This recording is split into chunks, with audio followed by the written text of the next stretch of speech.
The air inside Blackwood Enterprises was thick with tension. The lobby buzzed with the constant flow of employees, their eyes glued to screens, their heads buried in reports. This was a place where power dictated everything, where only the strongest survived. And right now, at the very center of that corporate jungle, stood Michael Carter.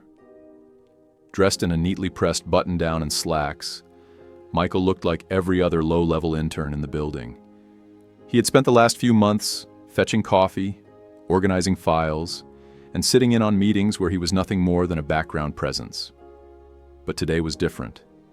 Today, he was finally getting his chance. The boardroom doors loomed ahead, polished glass reflecting the city skyline behind him. Inside, the CEO himself, Richard Blackwood, was about to address the interns, something he rarely did. Michael squared his shoulders. He wasn't just another intern. He had worked hard for this. As he entered the room, he caught a glimpse of Richard Blackwood, tall, imposing, and exuding the confidence of a man who had never lost. His charcoal gray suit was immaculate, his platinum wristwatch gleaming as he adjusted his cufflinks. When he spoke, the room fell silent. "I don't normally waste my time with interns," Blackwood began, his voice a smooth mix of authority and arrogance. "But I'm a firm believer in identifying potential early. This company was built by men who had vision, men like me." Michael clenched his jaw. Men like him. The words left a bitter taste in his mouth, but he remained still, listening. Blackwood's eyes scanned the room before finally settling on Michael. "You," he said, motioning toward him. Michael's stomach tightened. "Yes, sir," he responded, keeping his tone steady. Blackwood smirked. "Tell me, intern, if you were given the chance to pitch an idea, right here, right now, what would it be?" Michael inhaled sharply. This was it. His moment. "I'd propose a digital overhaul of the company's logistics department," he said, keeping his voice confident. "Right now, our supply chain tracking is outdated. If we implement AI-driven analytics, we could reduce delays by 35% and cut costs by millions annually." A murmur spread through the interns. Some nodded in approval. Blackwood raised an eyebrow. For a moment, Michael thought he had actually impressed him. Then, the CEO laughed. Loud, arrogant, dismissive.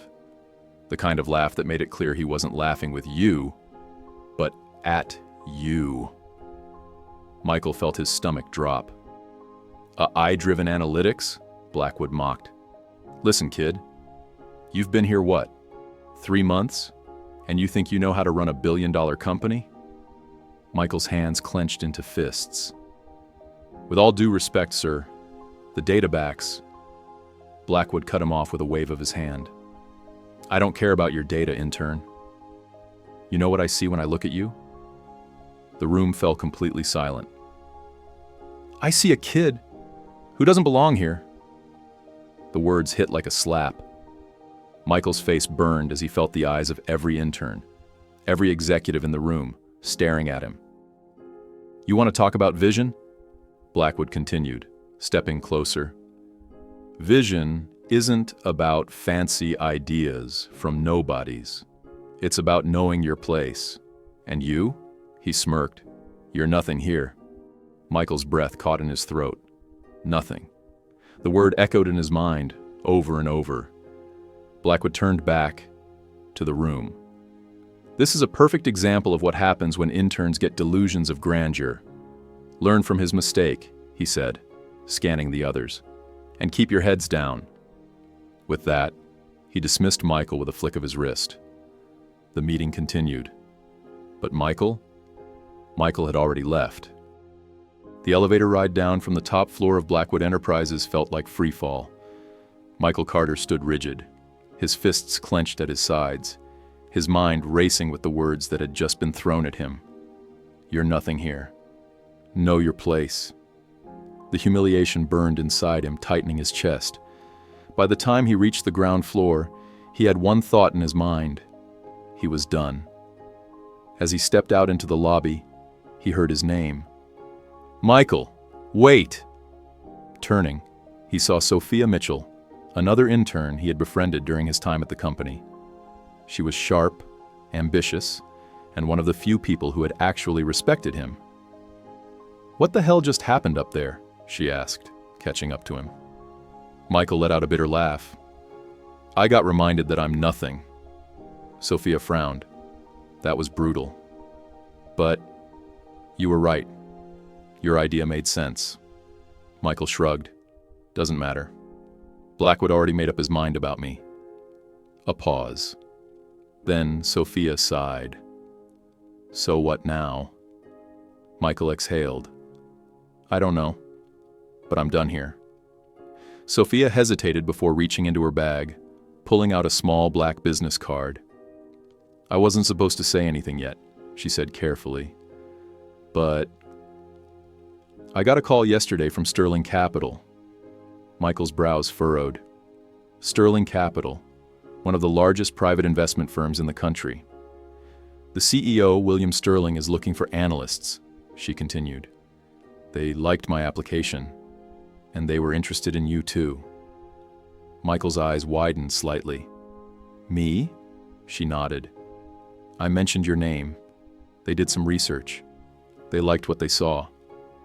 Michael hesitated, staring at the business card. A door had just closed. But maybe, just maybe, another one had just opened. Michael adjusted his suit, taking a deep breath as he stepped into the skyscraper headquarters of Sterling Capital. This wasn't some intern meeting. This was the real deal. William Sterling, a man in his late 50s with silver-streaked hair and piercing blue eyes, sat behind a sleek, mahogany desk, studying Michael like he was an investment himself. "I did my research on you," Sterling said, tapping his fingers against his desk. "You impressed me." Michael sat up straighter. "Thank you, sir." "But," Sterling continued, "what impresses me more is the fact that Richard Blackwood dismissed you." Michael's stomach tensed. Sterling smirked. "Blackwood has built an empire, but he's short-sighted. He only sees value in what he understands." He leaned forward slightly. "That's why we're about to buy him out." Michael's breath caught. Sterling leaned back in his chair, watching the realization dawn on him. "We're in the final stages of negotiations," he explained. "Blackwood Enterprises is failing. His arrogance has cost him millions. He doesn't even know we're circling." Michael's mind reeled. Blackwood had treated him like nothing. And now he was sitting in a meeting with the man who was about to take everything from him. Sterling studied him for a long moment. "You understand this company better than most of my analysts," he said. "And you have something even more valuable, a personal reason to see this deal through." Michael swallowed. "Are you offering me a job?" Sterling smirked. "Not just a job. A position on my acquisitions team. You won't just watch Blackwood fall. You'll help make it happen." Michael exhaled slowly. 2 weeks ago, he had been an intern with no future. Now, he had a seat at the table, and Richard Blackwood was about to find out exactly how much of a mistake he had made. Richard Blackwood stood in his glass-walled corner office, high above the bustling streets of Manhattan. He swirled a glass of whiskey in his hand, staring down at the city like a king overseeing his empire. Except, his empire was crumbling. Blackwood Enterprises had been bleeding money for months. Stock prices were plummeting, investors were pulling out, and whispers of a hostile takeover were spreading like wildfire. Still, Richard refused to panic. He had built this company from the ground up. He had crushed competitors before. This was just another temporary setback. A sharp knock at the door pulled him from his thoughts. "Enter," he called, his voice sharp. His CFO, Daniel Lewis, stepped in, looking pale. That wasn't a good sign. Richard raised an eyebrow. "Tell me you have good news." Daniel swallowed hard. "Sir, we have a situation." Richard scoffed, taking a slow sip of whiskey. "We always have a situation? Be more specific." Daniel hesitated. "Sterling Capital." Richard's grip on his glass tightened. "What about them?" he asked, his voice dangerously low. Daniel exhaled sharply.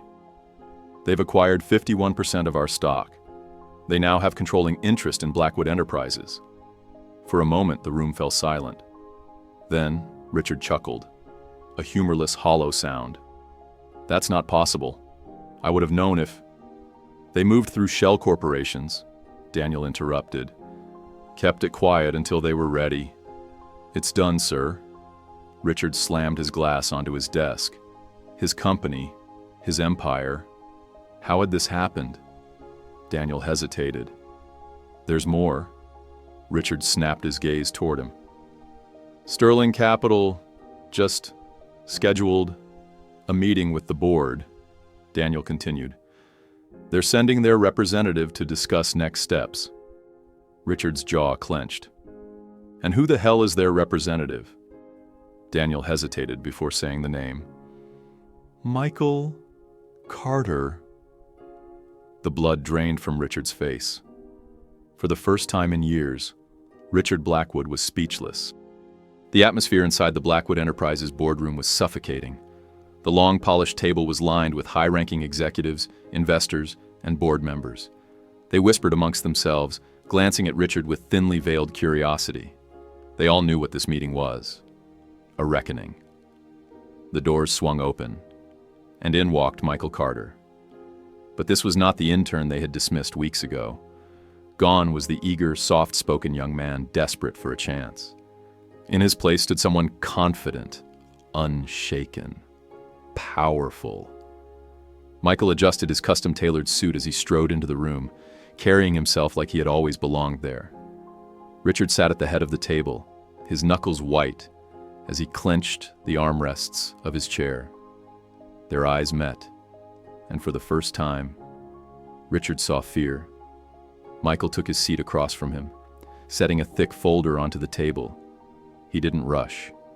He let the moment stretch, let the weight of what was about to happen sink in for Richard. Then, with a calm smile, he spoke. "Shall we begin?" Part 4. The Reckoning. Richard Blackwood sat frozen at the head of the table, his mind struggling to process what had just happened. Michael Carter, the same intern he had publicly humiliated just weeks ago, was now sitting across from him, representing Sterling Capital, the new majority owner of Blackwood Enterprises. Michael met Richard's glare with an unshaken confidence that made the older man's blood boil. The other board members shifted uncomfortably, sensing the tension thickening in the room. Michael calmly opened the folder in front of him, flipping through the neatly organized documents. "Mr. Blackwood," he began, his voice smooth, controlled, powerful. "As you are well aware, Sterling Capital now owns controlling interest in Blackwood Enterprises, which means we have some changes to discuss." Richard's jaw tightened. Michael didn't break eye contact. "I've gone through the financial reports," he continued, tapping the folder. "And what I see is concerning. Declining revenue, outdated infrastructure, a CEO who refuses to innovate despite clear data suggesting otherwise." He leaned back in his chair, a smirk playing at the corner of his lips. "You built an empire, Mr. Blackwood, but you are also the reason it's falling apart." A murmur spread through the boardroom. Richard slammed his fist on the table, causing some of the executives to jump. "You arrogant little—" He took a deep breath, forcing himself to remain composed. His voice dropped to a low, dangerous tone. "Do you honestly think you can walk in here and tell me how to run my company?" Michael raised an eyebrow. "Your company?" He tilted his head. "I think you mean our company now." Richard's face turned red. Michael let the silence stretch for a few seconds before speaking again.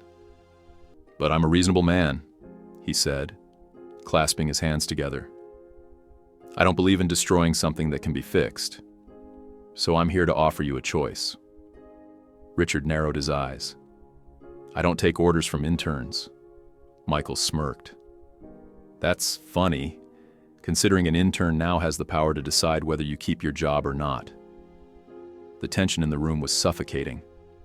Michael opened another document and slid it toward Richard. Option 1, he continued. You step down as CEO. Walk away with your remaining dignity. You'll get a comfortable severance package, and you won't have to deal with the inevitable humiliation of being voted out. Richard scoffed, crossing his arms. And option 2? Michael's expression darkened slightly. Option 2, he said, leaning in. You fight us. You try to hold on, drag this company through a messy public battle. But let me be clear, you will lose. And when you do, you'll walk away with nothing. A heavy silence settled over the boardroom. The other executives avoided Richard's gaze, some looking down at their documents, others silently watching Michael with newfound respect. Richard's breathing was heavy. His fingers dug into the armrests of his chair. He had spent his entire life winning, but for the first time, he knew he had lost. Michael folded his hands on the table, his voice steady. The choice is yours, Mr. Blackwood. The boardroom was suffocatingly silent. Richard Blackwood sat at the head of the table, his jaw clenched so tightly it looked like he might shatter his own teeth. The once untouchable CEO of Blackwood Enterprises now faced the one thing he had never prepared for: defeat. And it had come at the hands of an intern. Michael Carter sat calmly across from him, watching, waiting. He had the power now, and everyone in the room knew it.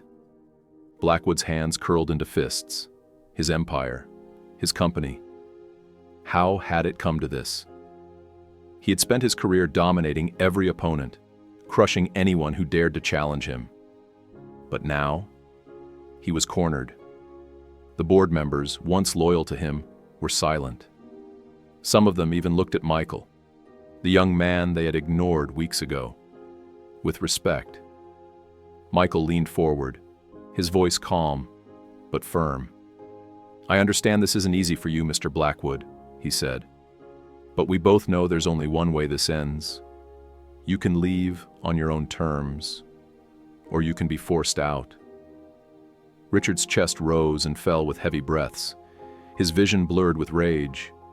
Everything he had built, taken from him. By a kid. By someone he had mocked, belittled, dismissed. His fingers tapped against the table, his mind racing. Maybe there was still a way out. Maybe he could manipulate his way back in. Fine, he finally said, his voice cold. I'll step down, but I expect a golden parachute. I want... Michael held up a hand. You'll get the standard severance, he said. Nothing more. Your days of draining this company dry are over. Blackwood's eyes darkened. Michael wasn't giving him an escape route. This was a public execution. You think you've won, Carter? Blackwood spat, his voice dripping with venom. Michael tilted his head slightly. Haven't I? Blackwood exhaled sharply, pushing back his chair and standing.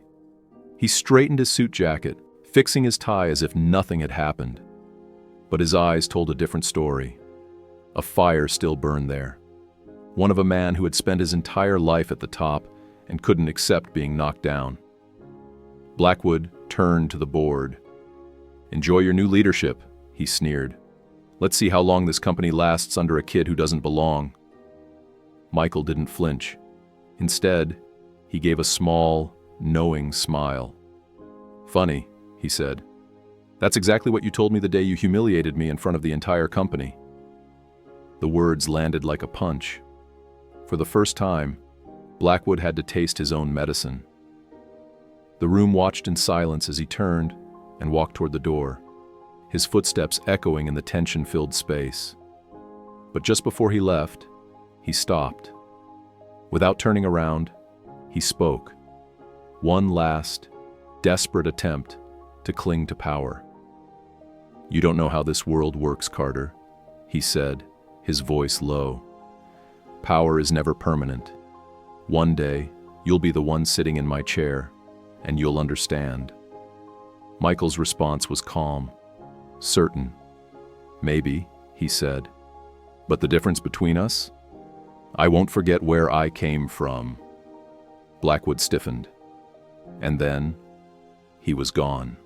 The office that had once belonged to Richard Blackwood was now his. Michael stood at the window, gazing out at the city skyline, the weight of his new reality sinking in. He had done it. The man who had mocked him, dismissed him, treated him like nothing. Now, he was nothing. And Michael? He was in control. A knock on the door pulled him from his thoughts. Sophia stepped inside, a small smirk on her lips. "So, how does it feel?" Michael exhaled. "Strange." He turned to her, a half smile forming. "Good, but strange." She chuckled. "Well, you earned it." Michael looked around the office, the desk, the polished wood, the leather chair that Blackwood had once towered from like a throne. It was all his now. But as he sat down, he made himself a silent promise. He would never become like the man he replaced. Because power didn't make you great. What you did with it, did. The weight of the chair beneath him felt heavier than Michael expected. The CEO's office, once an untouchable symbol of power, was now his. He had fought for this. He had earned this. And yet, as he sat there, staring at the skyline of the city, he felt something unexpected. Not just victory, responsibility. Michael Carter walked into his first executive meeting as the new CEO of Blackwood Enterprises. All eyes were on him, some curious, some doubtful, some waiting for him to fail. This was the real battle. "All right," he said, taking his seat at the head of the table. "Let's get to work." For the next hour, the meeting unfolded. Reports, numbers, strategies. But there was something Michael noticed immediately. The company was still bleeding. Blackwood's arrogance had left behind a mess. Deals that weren't secured, expenses that were out of control, employees who were afraid to innovate. And Michael knew that if he wasn't careful, he would become just another failed CEO in a long line of them. So, he made a decision. "Effective immediately," he said, setting his hands on the table. "We're restructuring leadership. The old way doesn't work anymore. We need to evolve." Some of the executives stiffened. "You're making changes already?" one of them asked, eyebrow raised. Michael leaned forward. "Would you rather wait until we crash?" Silence. Then, slowly, heads nodded. Because Michael was right. It wasn't about taking power. It was about using it wisely. Michael Carter stood at the entrance of the company, watching as employees moved through the lobby. The energy of the place had changed. People weren't walking on eggshells anymore. They weren't afraid to speak up, because they had a leader who listened, one who remembered what it was like to be at the bottom. A familiar voice pulled him from his thoughts. "So," Sophia said, standing beside him, arms crossed. "Are you finally comfortable in that chair of yours?" Michael chuckled. "Getting there." She smirked. "Admit it, Carter. You like it." Michael exhaled, looking around the company he now led. "I don't like the power," he said. "I like what I can do with it." And for the first time, he truly understood what Richard Blackwood never did. Power wasn't about keeping people beneath you. It was about lifting them up. And that was the lesson that mattered.